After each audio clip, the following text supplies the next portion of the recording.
My name is Logan Smith, and I will be doing an oral commentary on pages 15 and the top of page 16 in the digital version of The Great Gatsby. My key claim is that life is not enough for people, so they hope for more, and this applies to both of the pages that I'm doing my commentary on. The three literary devices that I found in these pages are symbolism, persuasion, and foreshadowing. The first literary device is symbolism. The first symbolism is when Nick asks Daisy if her daughter talks and eats and everything. And Daisy's daughter is a symbol of purity. Children haven't been able to do anything in their lifetime, and that's why they're a symbol of purity, because they have no evilness or bad emotions, really.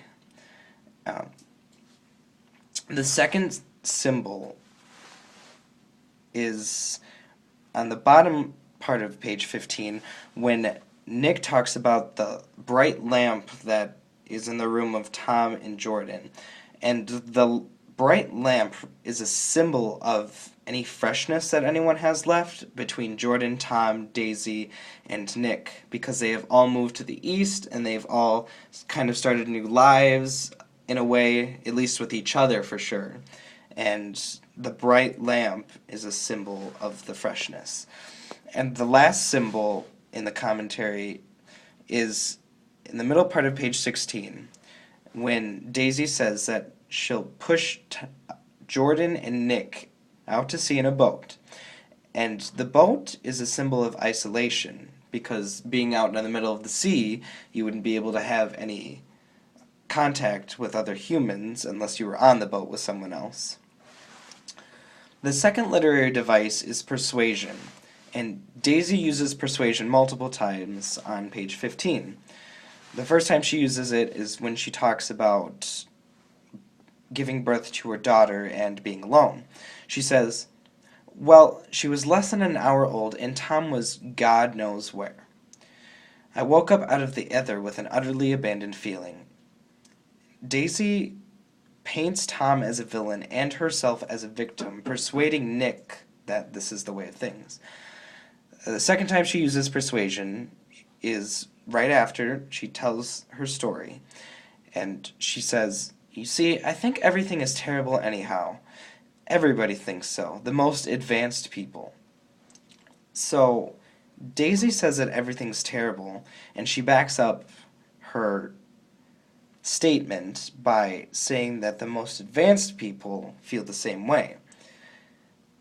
The third literary device is foreshadowing. This is the most significant in this section. The first time anything is foreshadowed is at the end of Daisy's flashback to giving birth to her daughter.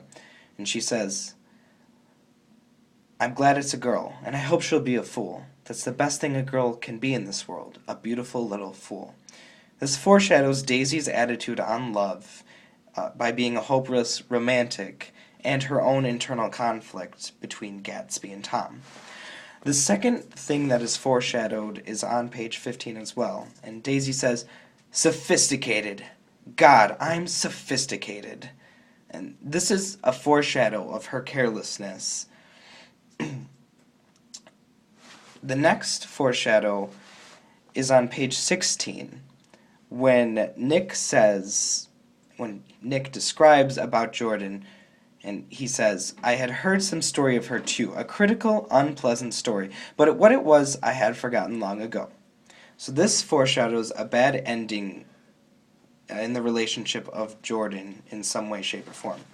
The last foreshadow is when Daisy says, "In fact, I think I'll arrange a marriage.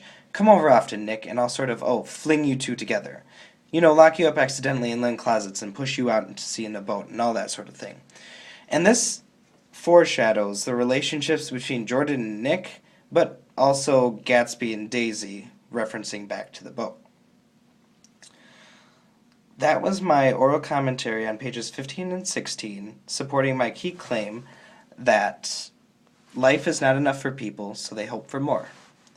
Thanks for listening.